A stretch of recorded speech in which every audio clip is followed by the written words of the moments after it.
Boss, pwede pong ma-interview kayo? Para saan po to, boss? Ano po, meron lang po ang katanungan. Kung okay lang po sa inyo. Okay lang po ba sa inyo? Okay lang, boss. Walang problema. Ano po, kunyari po may nagbanta po sa inyong pamilya. Halimbawa, may gagawin daw silang masama. Opo. Ano pong gagawin nyo? Pag may nagbanta po sa amin, siguro lalapit ko po sa otoridad, pabablatter ko po para, syempre, ano po yung pagbabanta delikado po kasi yan. So, kailangan po sumunod tayo sa procedure at ang pagbablatter po sa mga, unahin po natin kung kapitbahay, sa barangay, kung ano na, sa police station. Yun po.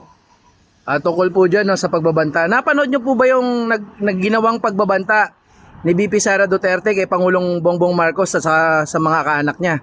Ay, oo, napanood ko po yan, napanood ko. Ano po masasabi nyo tungkol dun? Parang mali kasi yun eh. Kasi kailangan, katulad niya, vice presidente po kasi siya eh.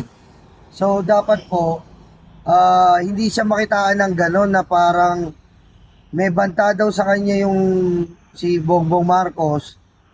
So, kumausap siya ng mga kriminal para if ever na, di ba mamamatay siya, papatayin niya rin daw si Bongbong Marcos. Unang-una po, mali po yun kasi siya yung vice president, kailangan dumaan po siya sa legal na proseso kasi ang pangit naman nun, vice presidente ka, ikaw ang kumakausap sa kriminal o sa mga hard killer na, di ba?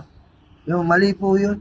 Ayun, dahil nga po dun, may mga mambabatas po tayo no, na umabot sa mahigit 200 na gusto siyang dumaan sa isang impeachment trial. Pero nasa Senado na po yun ngayon.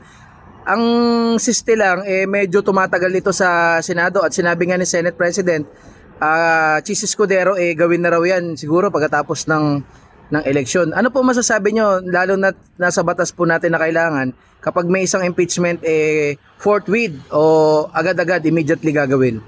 Dapat talagang kasi para sa akin kung impeach na siya dyan sa Congress, dapat mabilisan po yan kasi kaya nga po na-impeach, nakitaan ng ipinagbabawal na ginawa or kung ano man yung naging kaso niya, pangungurakot or whatever, nakitaan na siya. So, immediately po kailangan magkaroon po ng trial na pag-usapan na yung impeachment trial with the Senate na yan. Kasi, nakitaan na siya ng posibleng dahilan na bakit siya dapat tanggalin.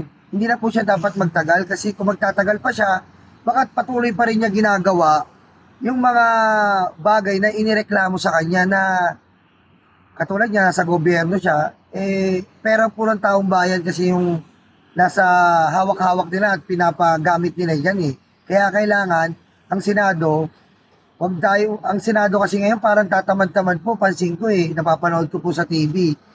Ang Senado po parang tatamad-tamad, hindi po katulad ng Quadcom, talagang nakikita ko, halos ilang oras sila para lang mailabas yung katotohanan. Yung Senado, parang tatamad-tamad. Sana itong impeachment,